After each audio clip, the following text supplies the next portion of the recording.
사랑하는 행복한 교회 성도 여러분, 이 영상을 보시는 하나님 나라의 귀한 자녀 여러분, 매일 성경은 7월부터 디도서와 예레미야를 하게 되었습니다. 먼저 디도서 개관을 잠깐 말씀드리겠습니다. 디도서는 바울이 그레데 섬에 있는 믿음의 아들 디도에게 보낸 편지입니다. 로마 압송 이후 2년간의 가택 구금을 마치고 자유의 몸이 된 바울이 디도와 함께 선교차 그레데 섬에 방문한 것으로 추정됩니다. 얼마 후 디도를 그곳에 남겨두고 홀로 마게도냐로 향한 바울은 미진했던 그레데 사역을 디도가 매듭 짓기를 원했고 그와 관련한 명령과 권면을 실어 보낸 것이 디도서입니다. 디도서가 가진 역사적 맥락은 상당 부분 추정에 의존할 수밖에 없습니다.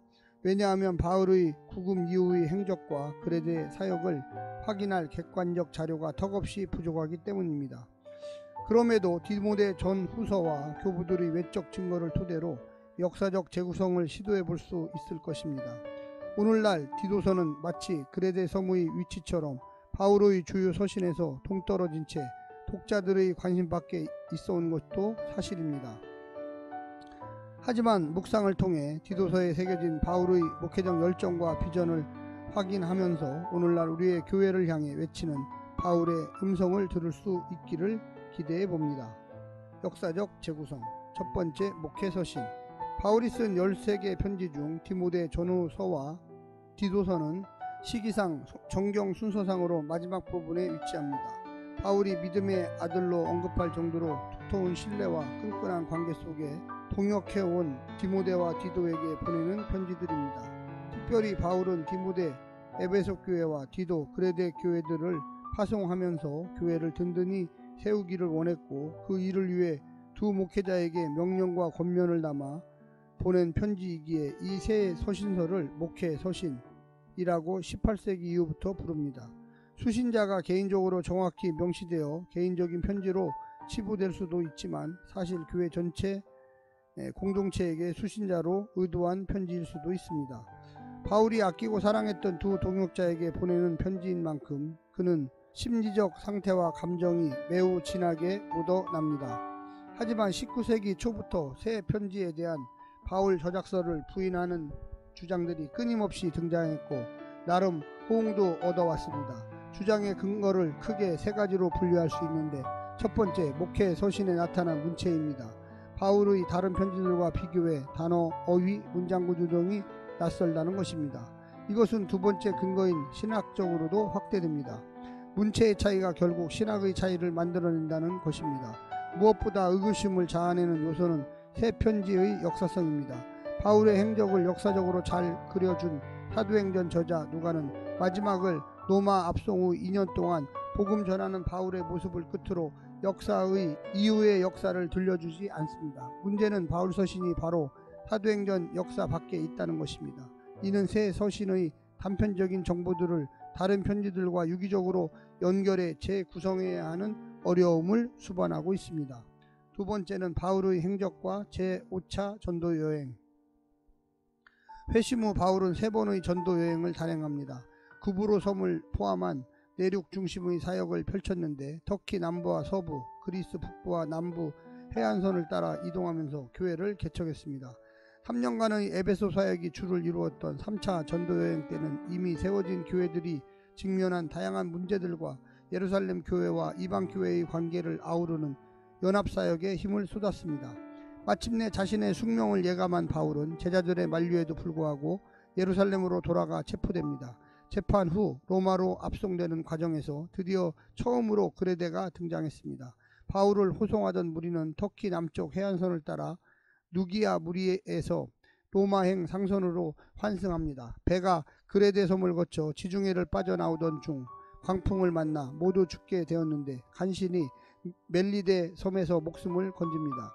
석 달을 그곳에서 머물며 다음 배를 기다려 마침내 로마에 당도합니다. 그 후 바울은 2년 동안 가택연금에 처합니다. 누가는 사도행전 끝을 이렇게 장식합니다. 사도행전 28장 30절부터 31절입니다. 바울이 온 이태를 자기 셋집에 머물면서 자기에게 오는 사람을 다 영접하고 하나님의 나라를 전파하며 주 예수 그리스도에 관한 모든 것을 담대하게 거침없이 가르치더라. 마침 지금도 바울이 로마 어디선가 거침없이 복음을 전하고 있는 것 같은 열린 결말입니다. 누가 사도행전을 기록한 시점은 바울의 죽음 이후였을 공산이 큽니다. 사도행전 역사가 바울의 구금 이후 사역을 침묵한 채 매듭 지어진 바람에 그 이후의 사역을 담고 있는 목회 서신들의 역사적 재구성에 어려움이 있습니다. 그 후 바울에게 무슨 일이 있었는가? 외적 증거는 바울이 구금 후 풀려나 한동안 자유롭게 이동하며 순교 전까지 마지막 사역을 이어간 것으로 언급합니다. 무라토리오 정경, 유세비우스, 아타나시우스, 제롬 등 초대 교부들입니다.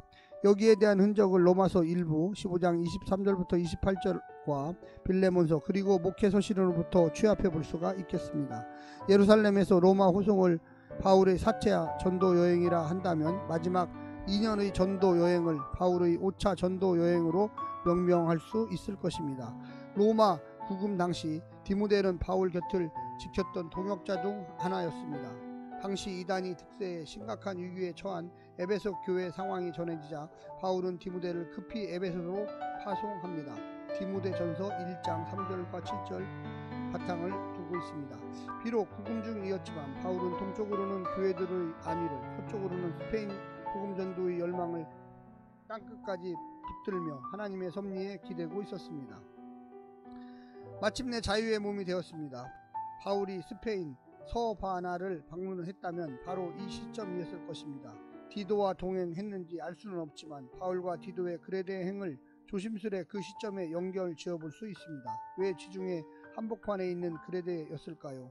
로마 압송 때 잠시 들렀던 옛 경험과 무관하지 않을 것입니다.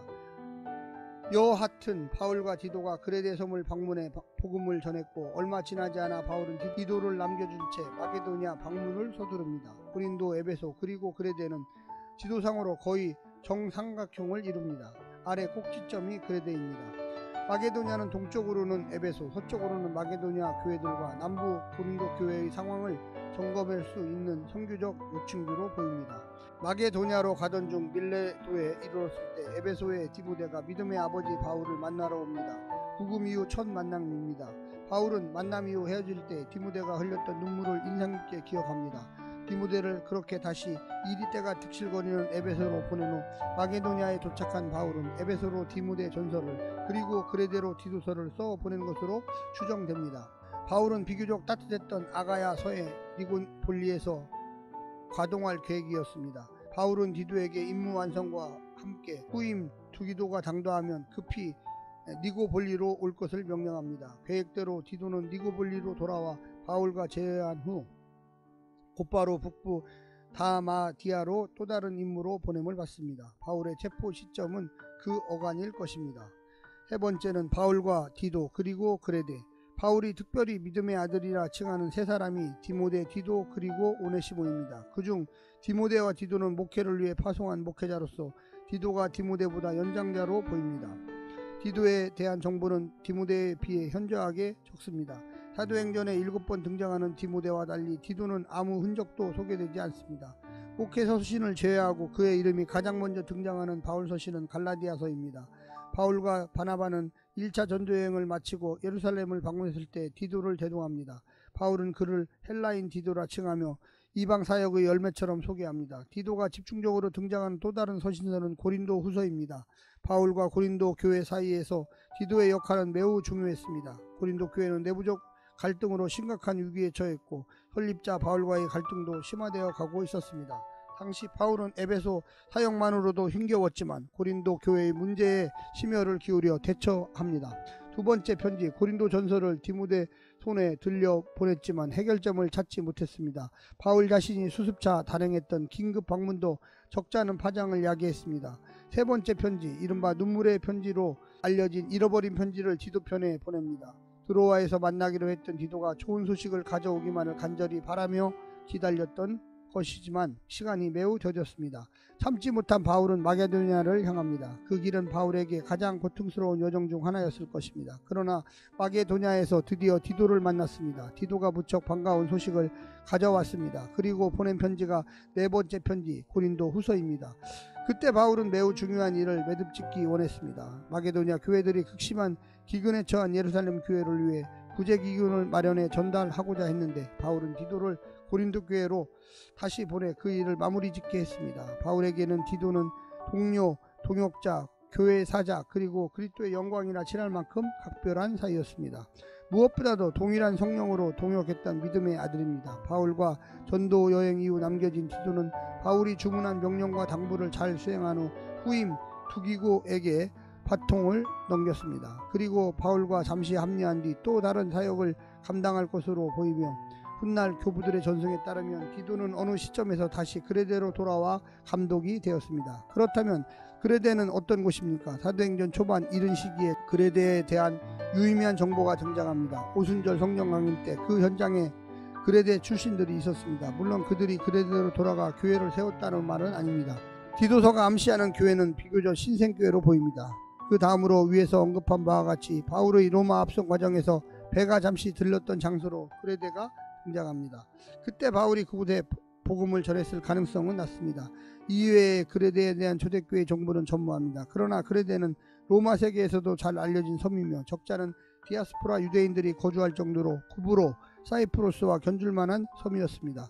바울과 디도의 전도 사역으로 복수의 가정교회들이 개척된 것으로 보입니다. 육지의 다른 교회들이 직면했던 다양한 문제들을 이들도 유사하게 경험했을 것입니다.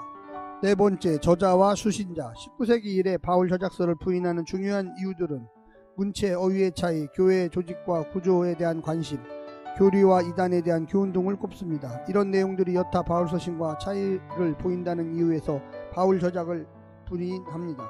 특히 문체 같은 신약에 한 번만 등장하는 단어들과 어휘들이 2세기 속사도 교부들에게서 자주 발견된다는 점을 강조하며 2세기 위작으로 치부하기도 합니다. 하지만 그 어느 것도 바울의 저작을 부정할 결정적 증거로 채택할 수는 없습니다. 교회적 상황과 목적 그리고 의도에 따라 얼마든지 문체는 달라질 수 있으며 1차 전도 여행 때부터 바울과 바나바가 교회를 세움과 동시에 장로, 감독, 집사들을 세웠다는 사실도 주지할 필요가 있습니다.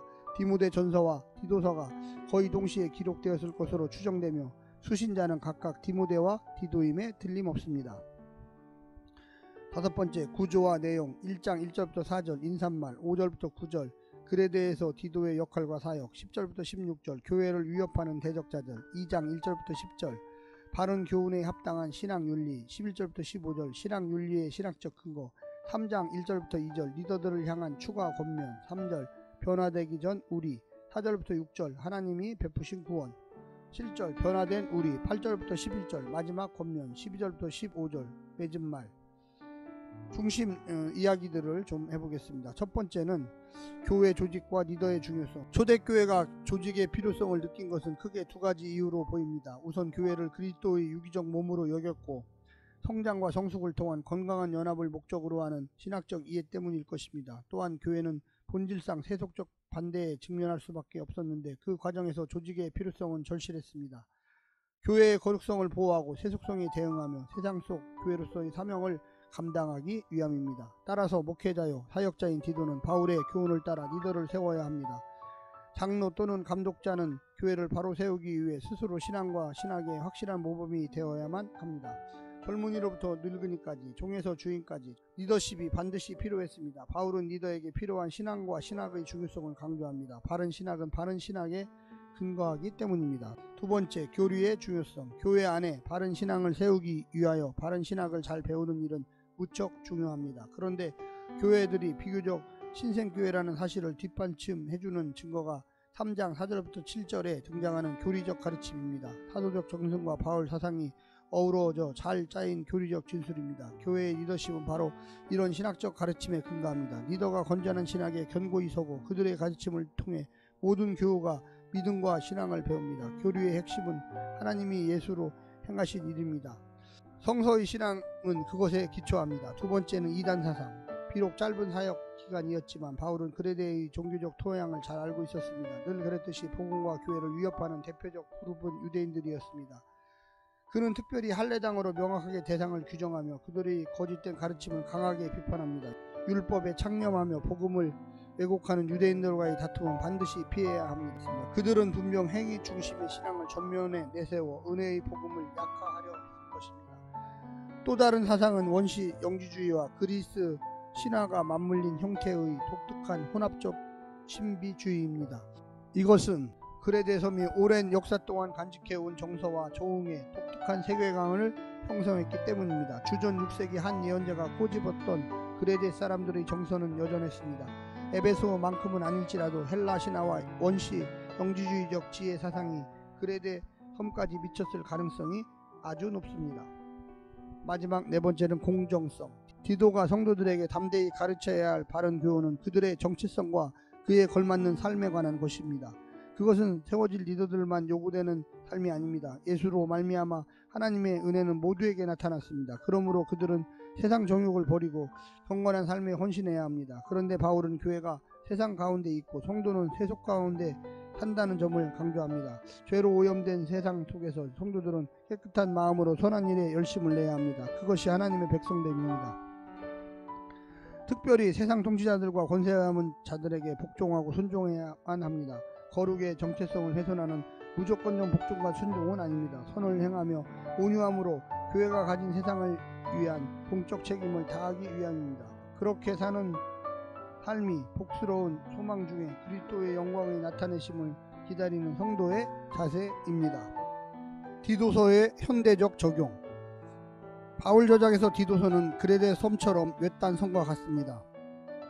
교회사에서 상대적으로 주목받지 못한 세 장의 간결한 편지가 오늘 우리에게 어떤 도전을 던지는가?